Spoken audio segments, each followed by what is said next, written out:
On today's Technobabble, using a live production switcher.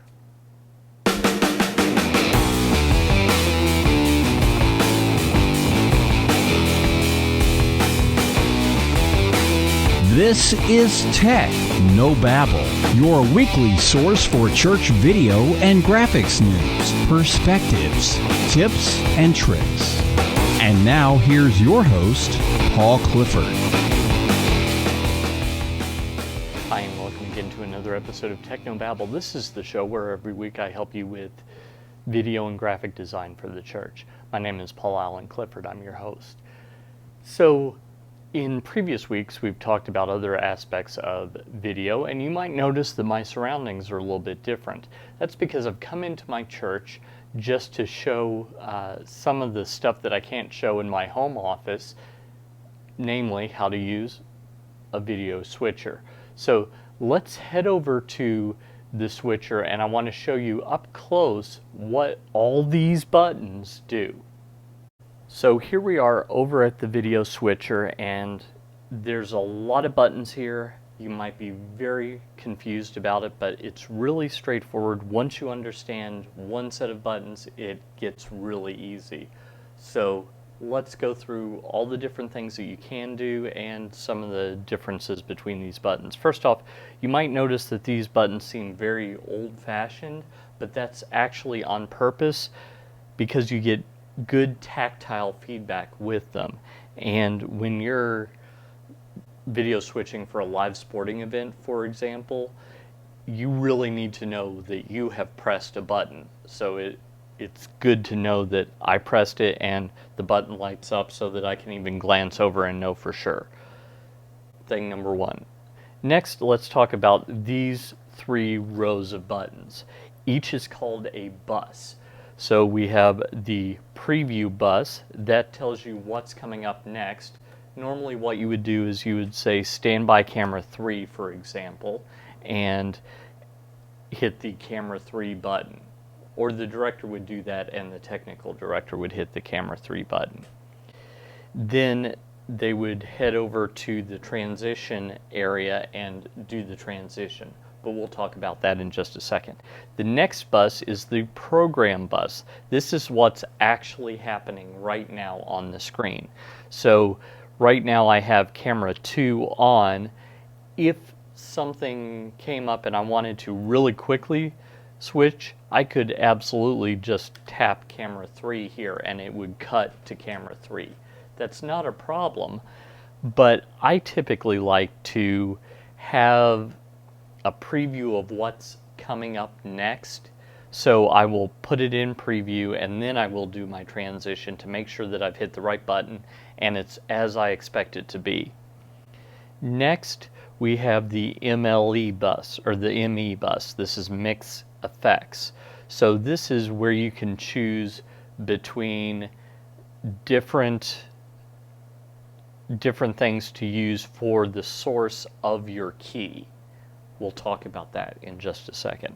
So these are our three buses: preview, program, and mix effects.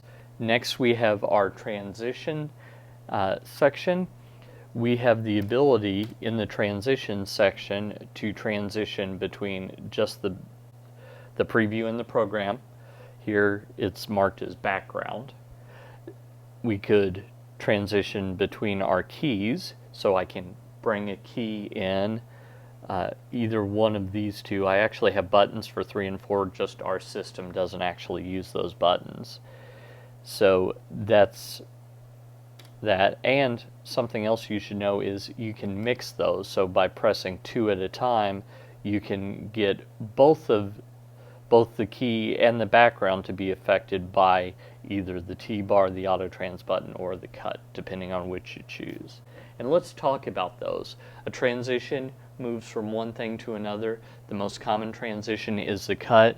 We can do a cut by hot punching on the program bus or by choosing something in preview and hitting the cut button. And that will cut between the preview and the program bus.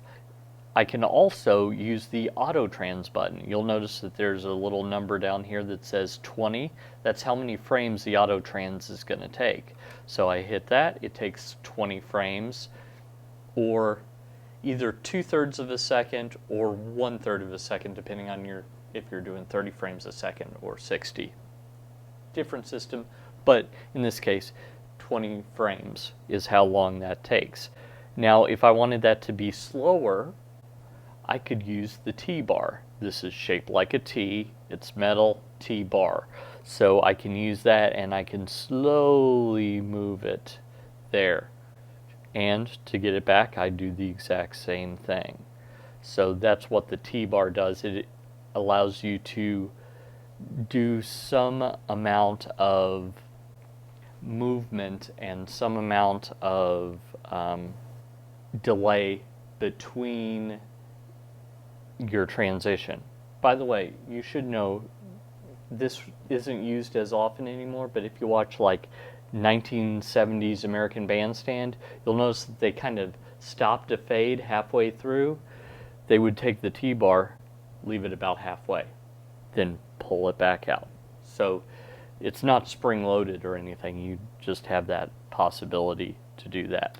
So that's this transition section. Now we have keyers, and these keyers can do either a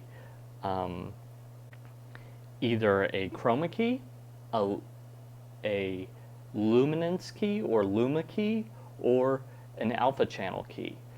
Key is where you remove something from video to layer different layers on top of one another, and the in this case what we're using is an alpha channel sent from ProPresenter over there via the alpha channel module over here, and the black is missing, and we have a nice drop shadow. So that's something cool that an alpha channel key can do. There's also chroma key, which removes a color chrominance. So you're familiar with the meteorologist on TV who stands in front of a blue or green wall and they remove that color and then put the weather map behind. That is done with the chroma key. Done live with the video switcher the same way. A luminance key just removes either black or white. Depending on your switcher, it might be really good. It might be able to dial in exactly the right shade of black. Or I had a video switcher one time that removed everything dark, and that got really annoying because that only left white and didn't have any sort of drop shadow. Even if I made it like light gray, it would still remove it. So depending on your switcher, you can have a great luma key or an iffy luma key, but it doesn't provide all the gradations that an alpha channel can. So that's why we typically want to use alpha channel if we have that as an ability. So this is a little bit about an overview of the video switcher, and I hope that you will find it interesting, and I hope that it's something that can help you and your church. Speaking of which, if you want more tutorials, more great free resources, head over to trinitydigitalmedia.com. That's my website, where you can sign up for my email newsletter, or you can do all kinds of great things like comment on this video. Whether you liked it or didn't like it, I just love a comment on the video to tell me which way I need to go to make this better, because that's always my plan.